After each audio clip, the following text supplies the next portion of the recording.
आप में से जो कार्यकर्ता भाई ग्रामीण पृष्ठभूमि के हैं, जो गांव से आए हैं, उनको भी स्वदेशी आंदोलन चलाना है। उनको स्वदेशी आंदोलन क्या चलाना है?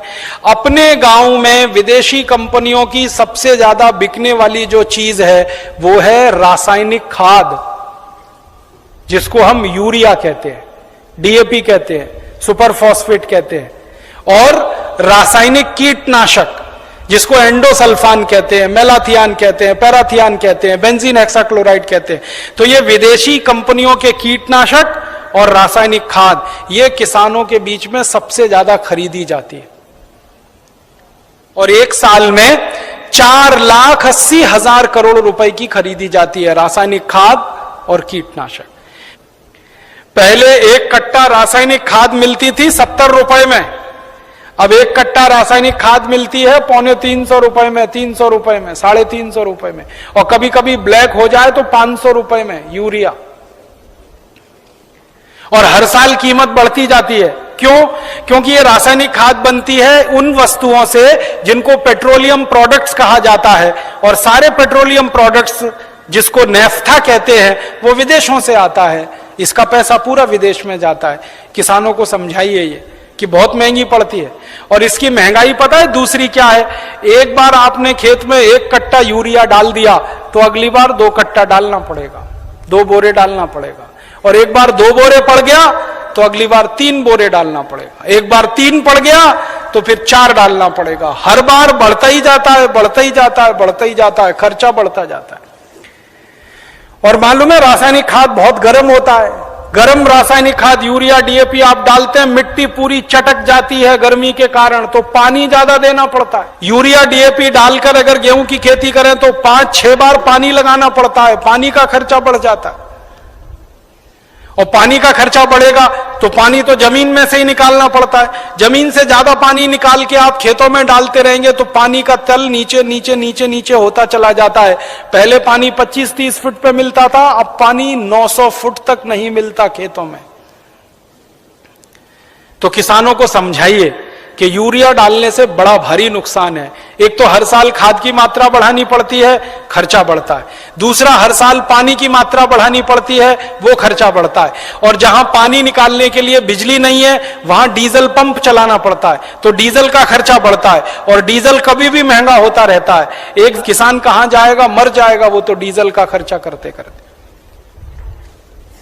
और फिर एक और नुकसान होता है कि ये यूरिया डीएपी जब हम खेत में डालते हैं तो मिट्टी में ये केमिकल घुल जाते हैं, और मिट्टी में घुल गए तो पौधे की जड़ में आ जाते हैं, पौधे की जड़ से पौधे के तने में आ जाते हैं, पौधे के तने से पौधे के फल में आ जाते हैं, पौधे के फल में आ जाते हैं तो फिर वही फल हम खाते हैं, हमारे शरीर में आ जाते हैं। और हमारे शरीर में अगर ये जहर आ गया तो हमारी माताएं तो पूतना हो जाती हैं। आपने पूतना की कहानी सुनी? कृष्ण भगवान को जहर पिलाने के लिए आई थी। आज हमारी माताओं के दूध में जहर आ चुका है, अपने अपने बच्चों के लिए वो पूतना की स्थिति में है। आज हमारे देश की कई संस्थाओं ने माताओं के दूध का परीक्षण करवाया है, तो माताओं के दूध में वो सारे केमिकल हैं जो यूरिया में हैं। माताओं के दूध में वो सब केमिकल हैं जो कीटनाशक दवा हैं। 148 किस्म की बीमारियां इन जहरों से पैदा होती है। इसलिए किसानों को समझाओ कि ये यूरिया डीएपी का जहर एक तो विदेशी है, ये बंद करो। दूसरा, ये शरीर को नुकसान देता है, इसलिए बंद करो। तीसरा, ये पैसे का नुकसान करता है, इसलिए बंद करो। यूरिया जो है वो भोजन नहीं, जहर है। आपके खेत में एक जीव होता है जिसको केंचुआ कहते हैं। केंचुआ को किसी दिन पकड़ना और हाथ पे रखना और उसके ऊपर यूरिया डाल देना। 2-4 दाने ही यूरिया डालोगे, वो तड़पना शुरू हो जाएगा और 1 मिनट में मर जाएगा। हम जब खेत में टनों टन यूरिया डालते हैं ना, करोड़ों केंचुए मार डाले हमने यूरिया डाल डाल के। और केंचुए क्या करते हैं? केंचुए मिट्टी को नरम बनाते हैं, पोला बनाते हैं और उपजाऊ बनाते हैं। केंचुए का काम क्या है? ऊपर से नीचे जाना, नीचे से ऊपर जाना। पूरे दिन में वो 3 चक्कर नीचे ऊपर के लगाता है। नीचे जाएगा फिर ऊपर आएगा, फिर नीचे जाएगा फिर ऊपर आएगा। अब केंचुआ जिंदा है तो नीचे जाएगा फिर ऊपर आएगा। केचुआ जब नीचे जाता है तो एक रास्ता बनाते हुए जाता है, ऊपर आता है तो दूसरा रास्ता बनाते हुए आता है। तो परिणाम क्या होता है कि ये छोटे छोटे छिद्र जब मिट्टी में वो केचुए तैयार कर देता है तो बारिश का पानी इन्हीं छिद्रों में से नीचे एक एक बूंद नीचे रिसते हुए तल में जमा होता है। माने वाटर रिचार्जिंग का दुनिया में सबसे जबरदस्त काम कोई करता है तो केंचुआ करता है, और यूरिया के कारण ये मर जाता है। इसलिए यूरिया डालना माने किसान के लिए आत्महत्या करने के बराबर है। जिस किसान के खेत में यूरिया डलेगा केचुआ मर जाएगा। केचुआ मरा तो मिट्टी में ऊपर नीचे कोई जाएगा नहीं, तो मिट्टी कठोर होती जाएगी, कड़क होती जाएगी। मिट्टी और रोटी के बारे में एक सत्य है कि इसको फेरते रहो नहीं तो खत्म हो जाती है। रोटी को फेरना बंद करो जल जाती है, मिट्टी को फेरना बंद करो पत्थर जैसी हो जाती है। मिट्टी को फेरने का मतलब समझते हैं? ऊपर की मिट्टी नीचे, नीचे की मिट्टी ऊपर, ऊपर की नीचे, नीचे की ऊपर। ये केंचुआ ही करता है और कोई नहीं कर सकता। केंचुआ तो किसान का सबसे बड़ा दोस्त है। मैंने इसका हिसाब निकाला था, एक केंचुआ साल भर अगर जिंदा रहे तो 36 मीट्रिक टन मिट्टी को उठक पटक कर देता है, ऊपर से नीचे, नीचे से ऊपर, एक केंचुआ साल भर में। और उतनी ही मिट्टी को ट्रैक्टर से उलट पलट करना पड़े तो कम से कम 100 लीटर डीजल खर्च होता है, और 100 लीटर डीजल 3600 रुपए का आता है। माने एक केंचुआ हर आदमी का 3600 रुपए बचा रहा है। ऐसे करोड़ों केंचुए हैं, पता सोचो कितने हजार करोड़ रुपए बच रहे हैं इस देश। केंचुए को भोजन मिले तो वो अपनी जनसंख्या बढ़ाता है, और इतनी तेज बढ़ाता है कि कोई नहीं बढ़ा सकता। भारत सरकार कहती है हम दो हमारे दो, केंचुआ नहीं मानता उस बात को। एक एक केंचुआ 50-50 हजार बच्चे पैदा करके मरता है। 50-50 हजार। एक जाति का केंचुआ तो मैंने देखा 1 लाख पैदा करता है बच्चे, तब मरता है। तो वो एक जिंदा है, उसने 1 लाख पैदा कर दिए, अब वो 1-1 लाख पैदा करेंगे, करोड़ों केंचुए हो जाएंगे। और केंचुए ज्यादा होंगे तो मिट्टी फिर उलट पलट होने लगेगी, मिट्टी में छिद्र बनने लगेंगे, तो बारिश का जितना भी पानी गिरेगा सब मिट्टी में आ जाएगा। और पानी मिट्टी में गया तो नदियों में बेकार नहीं बहेगा, तो बाढ़ नहीं आएगी, तो समुद्र में फालतू पानी नहीं जाएगा। इस देश का करोड़ों करोड़ों रुपए का फायदा हो जाएगा। तो मिट्टी में जीवाणुओं की संख्या बढ़ती जाएगी, और मिट्टी में सारा खेल खेलने का काम जीवाणु करते हैं। आपको मालूम है जीवाणु क्या करते हैं? जीवाणु सारा काम करते हैं। पौधे की जड़ को नाइट्रोजन की जरूरत है तो ये जीवाणु उपलब्ध कराते हैं। पौधे की जड़ को कैल्शियम चाहिए तो ये जीवाणु उपलब्ध कराते हैं। पौधे की जड़ को आयरन चाहिए तो ये जीवाणु, माने पौधे को बड़ा होने के लिए जितने भी सूक्ष्म पोषक तत्व चाहिए और फिर वो हमारे शरीर में वास्तव में चाहिए, वो सब इन जीवाणुओं की करामात से ही मिलता है। तो पौधे की जड़ को भरपूर सूक्ष्म पोषक तत्व मिलने लगेंगे, पौधे की बढ़त बहुत तेज होगी, और जिस पौधे की बढ़त अच्छी होगी उसका फल अच्छा होगा, जिसका फल अच्छा होगा उसका उत्पादन अच्छा होगा। यूरिया में कैल्शियम नहीं है, डीएपी में कैल्शियम नहीं है, और कैल्शियम सबसे प्रमुख आधार है मिट्टी के लिए, क्योंकि खेत में कैल्शियम होगा तो पौधे में होगा, पौधे में होगा तो फल में होगा, फल में होगा तो भोजन में होगा, भोजन में होगा तो शरीर में होगा, शरीर में होगा तो हड्डियां मजबूत, हड्डियां मजबूत तो शरीर मजबूत। ये सारा साइकिल इसी कैल्शियम के उस पर यूरिया डीएपी से मिलने ही वाला नहीं है। तो किसान को ये समझाइए आप। अब आपको अब यूरिया डीएपी और एंडोसल्फान गांव-गांव से हमें बंद कराना है।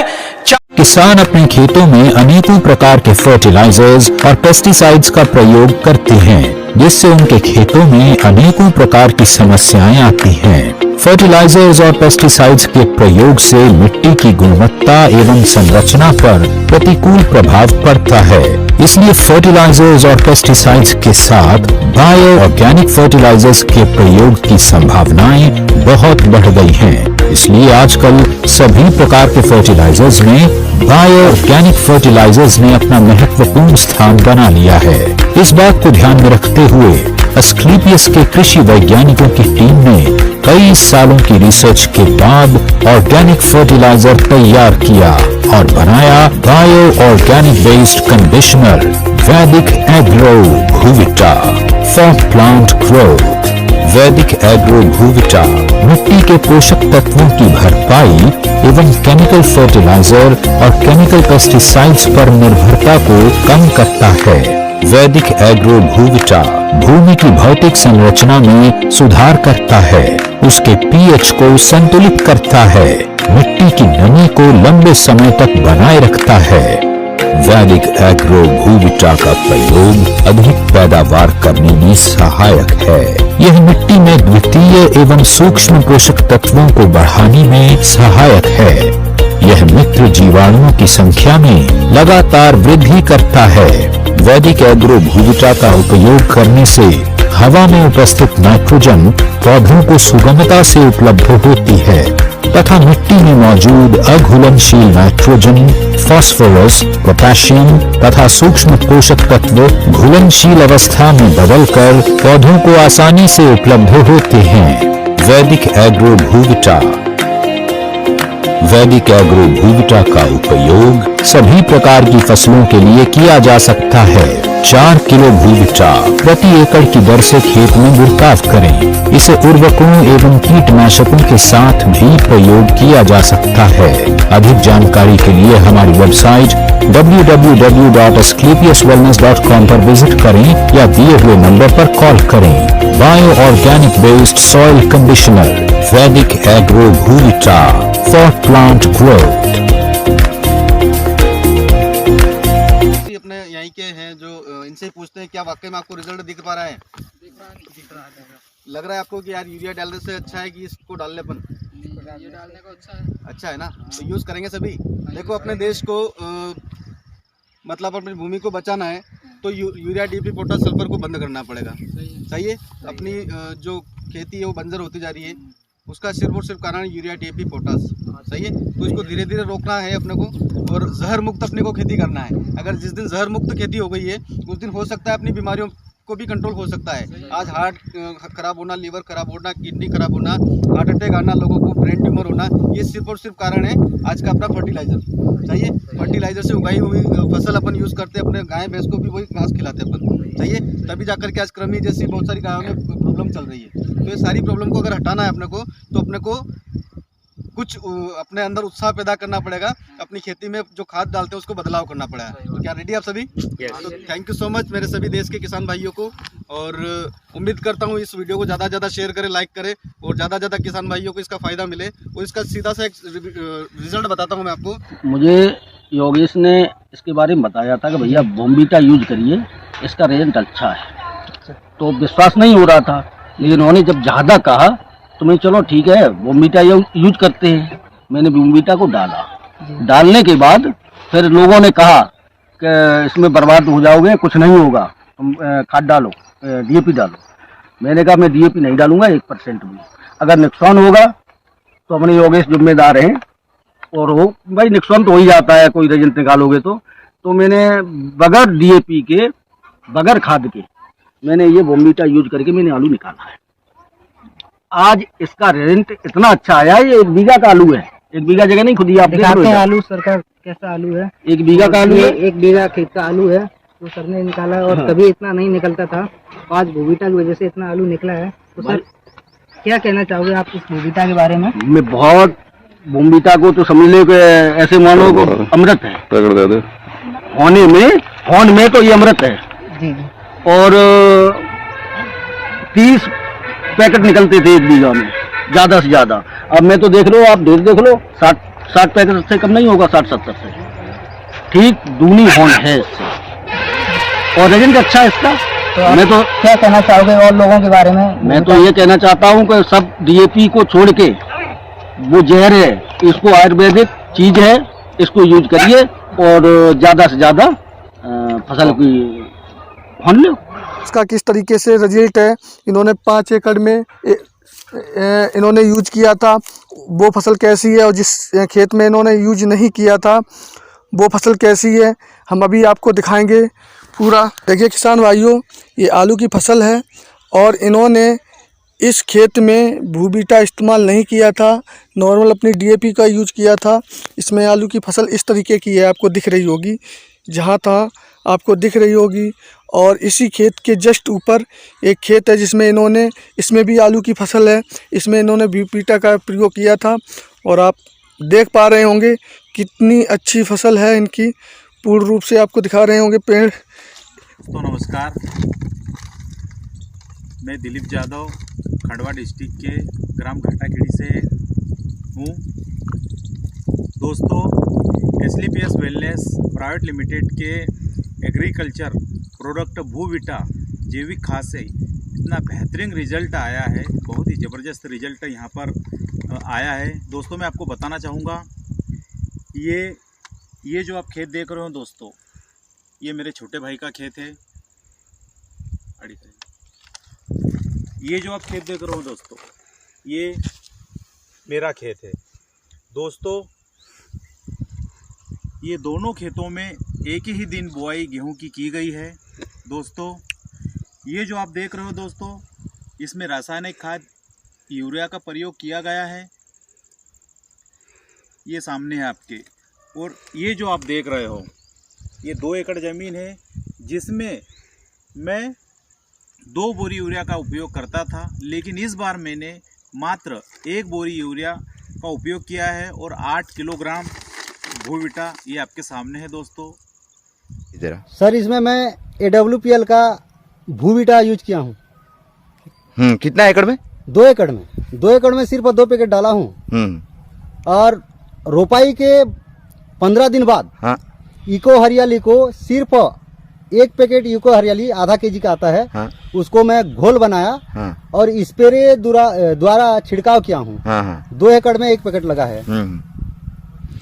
तो इसका कंसा को आप गिन कर बता सकते हैं कि कितना कंसा लाया है? कंसा लाया है ना, इधर मैं एक पेड़ खींच के लाया हूँ। इसका कंसा अब मैं आपको गिन के दिखाता हूँ। 1 2 3 4 5 6 7 8 9 10 11 12 13 14